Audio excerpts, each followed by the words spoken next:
መልካም ሰው የፈለገ ነገር ቢደረግ ቢወረወር ቢፈጠፈጥ ምንም አይሆንም። ሰው ግን የአመሉ እያለ ያልሆነ ነገር ያልሆነ ሰው ለካ እኔ አብነት ላይ ይሄን አክል ሰው ጠላት ካለበት እኛ ላይስ ስንት አይነት ጠላት አለብን ይሆናል። ምክንያቱም አብነት በጣም መልካም ሰው ነው። ግን አልሀምድሊላህ ረብል አለሚን እንኳንም ለአገርህ አበቃ። እንኳንም ለአገርህ አበቃ ከሁሉም ያሳዝነኝ ልጁ እግሩ ላይ ወድቃ እያለቀሰችው ማለት ነው። አሰላም አለይኩም ወራህመቱላሂ ወበረካቱ። የቻና ቤተሰቦቼ እንዴት ናችሁ? ሰላም ናችሁ? ሰላማችሁ ብዝዝት ትርፍርፍ ይበልልኝ። ሰላም ሰላም ክርስቲያኖቼ እንዴት ናችሁ? ባላችሁበት አላህ ይጠብቅልኝ። ለቤቴ አዲስ የሆናችሁ ሰብስክራይብ፣ ላይክ፣ ኮሜንት፣ ሼር በማድረግ ቤተሰብ ሁኑ ተቀላቀሉ። ቤተሰብ የሆናችሁ ሼር ላይ መባረክ አበረታቱን። ሀገራችን ሰላም፣ ደስታ፣ ፍቅር፣ አንድነት ያምጣልን። ወጥተው ከሚያስቀን ነገር አላህ ይጠብቀን እላችኋለሁ። ቤተሰቦቼ ዛሬም ደግሞ ደስ የሚል በጥሩ ነገር በሁሉም ነገር እንደው በጉጉት በምንጠብቀው ነገር መጣሁላችሁ ማለት ነው። ይሄ እስከ ዛሬ ድረስ እንግዲህ ሁሉም ክርስቲያኑ ሙስሊሙም በጸሎት ሁሉም የሚያስበው የነበረው ወንድማችን አብነት ማስተር ማለት ነው ሕክምናው በስነ ስርዓት ጨርሰው እንዳለ ጭርስርስ አድርጎ እዛው የያዘው ሁሉም ለቀቅ አድርጎ ጥሎ ወደ ሀገሩ መጣ እላችኋለሁ። እንኳን ደስ አላችሁ፣ እንኳን ደስ አለን። በጣም በጉጉት እንግዲህ እየጠበቅን ነበረ ሁላችንም። እንግዲህ ሁሌ በቀን ቀን ቪዲዮን አንስራን እንጂ በልባችን በውስጣችን ሁሌ በልባችን ነበር ወንድማችን ማለት ነው። እና እንኳንም ለአገርህ አበቃ። እውነት እኔ ሲቀበሉት ልጁን አይቼ እውነት እምባዬን መቆጣጠር አቃተኝ ማለት ነው። ልጁን እግሩ ላይ ድፍት ብላ ስታለቅስ የኔ እናት እውነት በጣም ነው አንጀቴ የበላችኝ። ብቻ አላቅም በጣም ነው እውነት ደስ ያለኝ። እንግዲህ አብነት ስናስበው ስናየው መልካም ደራሽ በጣም ጥሩ የወገን ደራሽ በዚህ ሰዓት እሱ የትና የት የደረሰ ሰውዬው ነው። የትና የት የሚደርስ የነበረ ሰው ነው። ማስተር አብነት እኔ ወላሂ ይሄን አክል ጠላት አለው እንዴ? ይሄን አክል ሰው አለ? ይሄማ ጠላት ሳይሆን ሴጣን ነው። ሴጣንም ያውቃል ወዳጁና ምኑም ማለት ነው። በእውነት እውነቴን ነው የምላችሁ በጣም ነው የገረመኝ እላችኋለሁ። እንግዲህ አብነት እንግዲህ ሊታከም ሄዶ ያልሆነ ቪዲዮ የተወሰቱ ነበረ። አይታችኋል። እግሩንም እንደዚህ የት እንደተቆረጠ አድርጎ በከራንቻ እንደሚሄድ አድርጎ እንግዲህ ቦስቶት ነበረ። እውነት ስናገር እኔ አንድ ቀን ሳይ እውነት ሚዲያ ሁሉም እሱ ብቻ ሞልተዋል ለቆታል። ከዛ እውነት ነው እንዴ ይሄን ብዬ እኔ አላይም ነው ያልኩት ወላሂ። ግን ቤታቸው ገብቼ የራሱ ያድርግላችሁ ነው ያልኳቸው። የራሳችሁ ያድርግላችሁ፣ የተመኛችሁት የራሳችሁ።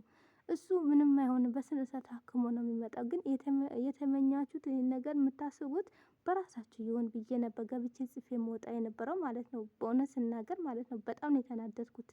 በጣም እላችኋለሁ። እና አንድ ቀን እንደዚህ ሁሌ ሳይ ይሄ ነገር ፌስቡክም ላይ ተለቋል፣ ቲክቶክ ላይ ተለቋል። እንደዚህ አይነት የሚባል ነገር እግሩን እንደዚህ እኔ እኮ ሰው እናንተ እንዴት አድርጎ ነው ሰው የሰው ነፍስ ሊያወጡ የሚፈልጉትና የሰው ነፍስ እንዲህ ሊያደርጉ የሚፈልጉት ማለት ነው። እንዴ አብነት ማስተር ምን አደረጋቸው? የሰው ከማገለገል በስተቀር በባዶ እግሩ የሄደ እንደዚህ የተፋ ይኸው በሽታ የራሱ በሽታ አስገባ እንጂ ምንም ጥቅም ያስገባ ነገር የለም። ግን በሽታም ቢያስገባ የዛ ሰው ጸሎት ያረገው ነገር የዛ ሰው ዱአ ማለት ነው ያረገው ነገር ጠቅሞት ለአገሩን አብቅቶታል። ሰው ብዙ ነገር ብሎት ነበረ። እንግዲህ ብዙ እያልተባለ ነገር እግሩን ይቆረጣል፣ ይሄን ይቆረጣል ምናምን ብዙ ነገር እንግዲህ ቆርጦም አላህ ይቁረጣቸውና እነሱ የራሳቸውን ቁርጥ ያደርጋቸው። እንደዚህ አይነት የሚወስተው ሰው ወላሂ እኔ አላህ ክፉ ነገር አታናግሩኝ። ግን ጥሩ አይደለም። የሰው መጥፎ ነገር የምትመኙ ሰዎች የራሳችሁ ያደርግላችሁ። ወላሂ የራሳችሁ ያደርግላችሁ። እንዴ ይሄ ልጅ እኮ አንድ ቀን ክፉ ነገር ሰርቶ አያውቅም። ሰው ይጠቅማል እንጂ እስቲ አንድ ጊዜ ትንፋሹ ተሰምቶ እንደዚህ አይነት ሰርተዋል አብነት ተብሎ ሲያዝም ይሁን ቪዲዮም ሲሰራበት አይታችሁ ታውቃላችሁ? እንደው ምን አይነት ግፈኛ ናችሁ እናንተ ግን ምን አይነት ሰው ናችሁ? እንደዚህ አይነት የምትሰሩ ሰዎች ግን አሁንስ ምን ልትገቡ ነው? ደነገጣችሁ? ወይስ በድንጋጤ ይሄኔ እንዳለ ፍንግል ብላችሁ ይሆናል ሞታችሁ ይሆናል። እሱን ስታዩ እንዲረግጦ እግሩ እንደዚህ እርግጦ ቤተሰቡ ሲቀበሉት ማለት ነው። እሱም እኮ እንደ እናተ የሚወዱት እናት አባት አለው እንዴ። ምን ሆናችሁ ነው? ልጆች እኮ አለው እንዴ። ሰው ዝም ብላችሁ ነው እንደምታወጡት። ጀግና ግን መቼም አይሞትም። ጀግና ማለት ነው። እዩት እስቲ ብዙ ነገር ተብሎ ነበረ ማለት ነው። ረግጦ ይኸው አገሩ ለኢትዮጵያ አበቃው ማለት ነው። አብነት እኮ ለአንድ ሰው ብቻ አይደለም፣ የኢትዮጵያ ሕዝብ ነው። ኢትዮጵያዊ ነው። አንድ ኢትዮጵያዊ የሕዝብ ማለት ነው። ግን እንደዚህ ጥሩ ሰው ላይ ክፉ የምትሰሩት፣ ጥሩ ሰው ላይ ይሄ ወሬ የምታወሩት፣ ጥሩ ሰው ላይ እንደዚህ አይነት የምትረግሙት፣ የምትሳደቡት ግን የራሳችሁ ያድርገው። እውነት የራሳችሁ ያድርገው። ያ ረቢ አለ የራሳችሁ ያድርገው። ሰው ላይ ያልሆነ ሰው ይደነግጣል እንኳን አትሉም። እና ለምንድን ነው ሰው ላይ ክፉ የምትሰሩትና የምታስቡት ማለት ነው? እውነት መልካም ሰው ላይ የሌለ ነገር የምጥሉትና ጆሮ ለማጥፋት ያልሆነ ነገር ምን ያደርግላችኋል? እውነት ምንም ያደርግላችሁ ነገር የለም እኮ። ይሄ ልጅ እኮ ልጆች እኮ እንደ እናንተ ልጆች ያለው ልጅ ነው ማለት ነው። እናት አባት ያለው ልጅ ነው ማለት ነው። ግን እንደ ሰው አያገባኝም ማለት ይችላል። አያገባኝም ማለት ብዙ ሰው አሁን አያገባኝም ብሎ ቁጭ ያለ ሰው አለ። ሰው ሲርበው፣ ሰው ሲጥመው፣ ሰው ሲቸግረው ማለት ነው። ግን ለምንድን ነው እሱ እኮ እነዚህ ልጆቹን መንታ ልጆቹን ጥሎ ነው እንግዲህ የሄደ የተቸገሩት ሁሉም የሚረዳው ማለት ነው። ግን ምን ያደርግላችኋል? የሰው ሞት ምን ያደርግላችኋል? የሰውስ አካለ ጎደሎነት እንደዚህ ቢሆንም እኮ ምንም ችግር የለውም። እናንተ ያሰባችሁትም ቢሆንም ምንም ችግር የለውም። ምን ይሆናል ደግሞ ፈጣሪም ደግሞ አይተው አላህን ማይተው ደግሞ ማለት ነው በሰላም አጠናቅቆ ለአገሩን አበቃው ማለት ነው። እንደዛም ራሱ ቢሆን ራሱ እናንተ እንዳሰባችሁት ቢሆን እኮ አይሞትም። ይሞታል ብላችሁ ታስባላችሁ? ተሳስታችኋል። እውነት አብነት ላይ እንደዚህ አይነት ጠላት ያለ እኛስ ላይ ስንት አይነት ጠላት አለ ይሆን ማለት ነው። ምክንያቱም አብነት በጣም መልካም ሰው ነው፣ ጥሩ ሰው ነው። እንዴ ጥሩ ሰው የሚያለቅስ ከራቦ የሚርብ ከሚያለቅሰው የሚያለቅስ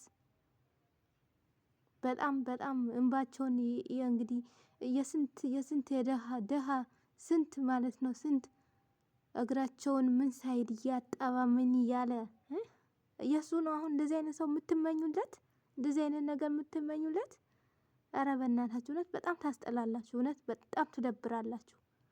ፈጣሪ ብቻ ልቦና ይስጣችሁ። እውነት ልቦና ይስጣችሁ። ለምን አሁን ራሱ ስንት ፍረት አፈራችሁ። አሁን ያው ታፍራላችሁ እንጂ መቼም ደንግጣችሁ ወይ ግማሻችሁ እስካሁን ወይ ሆስፒታል ተኝታችሁ ይሆናል። በእግሩ ረግጦ ሲገባ ማለት ነው። ኢትዮጵያ ውስጥ ይረግጣል ብላችሁም በፍጹም አላሰባችሁም ነበር። ይሄዳልም አብነት ይነሳል ይንቀሳቀሳል ብላችሁም በቃ ጭራሽ ይሞታል ብላችሁ አስባችሁ ነበረ። ግን አሁንም ከሆነ አብነት ማስተር እልል እንኳን ደስ አለ። እንኳንም ለአገርህ፣ ለልጆች፣ ለህዝብ፣ ለኢትዮጵያ ህዝብ እንኳንም መጣህለት። እውነት አንተ ከሄድክ ስንት እንደጎደለባቸው ሁሉም ቤቱ ያውቃል ማለት ነው። ምክንያቱም ተኝተህም ራሱ አላረፍክም። እውነት አሞህ ራሱ የእነሱ ሳንጨርስ ለምን ታከም አልሄድም ብለህ ነበረ። ምንም እንደዚህ አይነት ሰው ማንም ያርቅ ሰው የለም። ሰው እኮ ታሞ ለምታከም ይሄዳል። አንተ ግን የእነሱ ሳንጨርስ ልታከም አልሄድም ብለህ የቆየ በሽታህን ራስህ ውስጥህን አድርገው ማለት ነው አምጠህ ይዘህ የተቋቋምክ ሰውዬው ነህ ማለት ነው። አንተ እየታመምክ ግን የሰው እየረዳህ ማለት ነው። እንዴት ነው የዚህ ሰውዬው እንደዚህ አይነት ይገባዋል? አብነት እንደዚህ አይነት ይገባዋል? ለማንኛውም ቤተሰብ ይሄ እግር እንትን ተብሎ እውነት እንደው ስሙ መጥራት ራሱ ያስጠላ ማለት ነው። የተቦሰተው ነገር ምንም የውሸት የሐሰት ነው። ሰው እንግዲህ ለመልቀምና ፎሎ ለመሰብሰብ ምንም በቃ የሚያረጉትን ሲያጡ ታውቃላችሁ። አንዳንድ የሚያረጉትን ሲያጡ የሚገቡበት ያጣሉ አይደል? በቃ ዝም ብለው ምቀኛዎች። አብነት አክል እናገኛለን ብላችሁ የአብነት አክል እንዋደዳለን ብላችሁ ምንም እንትን ብሰሩ ማንም ተጥፍር ቆሻሻ አክል ማደርሱ ህዝብ ናችሁ። ግን ይቅርባችሁ፣ ሰው ላይ ተንኮል አታስቡ። በቃ መልካም የሚሰሩ ወንድሞቻችን ላይ መልካም ነገር ስሩ። መቼም በቃ ጠላት አትሁኑ። እንዴ ምን ሆናችሁ ነው? እውነት ጠላት አትሁኑ። እንዴ እናንተ እንደዚህ ያረጋችሁት አላረጋችሁት ምንም ሰው አሁን እናንተ እሱ ስንት አንድ ሆስፒታል ሊታከም ሄደዋል፣ ከሀገር ወጥተው ማለት ነው። እናት አባቱ ትንሽ አታፍሩም? የእናት አባቱ፣ የልጆቹ፣ የሚስቱ፣ የባለቤቱ ትንሽ እንደው የኢትዮጵያ ሕዝብ እሱ የኢትዮጵያ ሕዝብ ሙሉ ነው።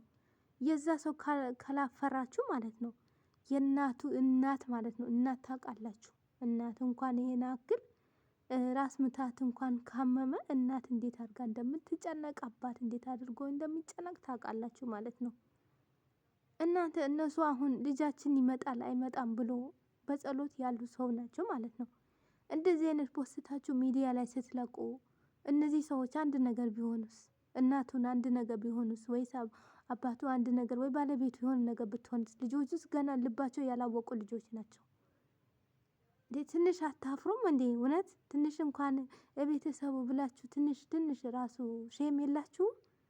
እሱ ግን መቼም ዛሬም ነገም ጀግና ነው። ዛሬም ነገም አይሞትም። እናንተ ስላላችሁ ታዲያ ፈጣሪ ራሱ ያዘዘበት ጊዜ ነው የሚሞተው እንጂ ሰው ስላለው እናንተ እናንተ ተረኛ እንደዚህ። እሱ እኮ ዘር አያውቅም። እውነት ዘር አያውቅም፣ ምን አያውቅም፣ ሃይማኖት አያውቅም፣ ዘር አያውቅም። ሃይማኖት ተሁሉም ነው፣ ተዘርዘር ሁሉም ተሁሉም ሰው ጋር ነው። እንደዚህ ለይቶ አንድ ቀን ማያውቅ ሰውዬው ነው ማለት ነው። እናንተ ግን እንደዚህ አይነት በማድረግ ግን በጣም አሳፋሪ ናችሁ ማለት ነው። እውነት አሳፋሪ። ማን እንደሆናችሁ ትታወቃላችሁ። ማን እንደሆናችሁ የአብነት ጠላት አሁን እንዳለ የአብነት ሚያስተል ጠላት ማለት ነው እንዳለ ታውቋል። አሁን ተይዛችኋል ማለት ነው። ግን ይኸውላችሁ የራሳችሁ አይዟችሁ፣ እሺ የራሳችሁ አይዟችሁ። ይሄ ሰውዬው እንግዲህ ተሰው 5 ሳንቲም እንኳን አልለመነም፣ ተሰው ማለት ነው። ወላሂ አልለመነም። በራሱ ችሎ የታከመ ሰውዬው ነው፣ በራሱ ችሎ ማለት ነው። ግን እናንተ ሞቶ ይመጣል ብላችሁ ያሰባችሁ ነበራችሁ። አልሞላላችሁም፣ እውነት አልሞላላችሁም። እንኳንም አብነት ማሰር እውነት አንተ በጣም መልካም ሰው ነህ፣ ጥሩ ሰው ነህ።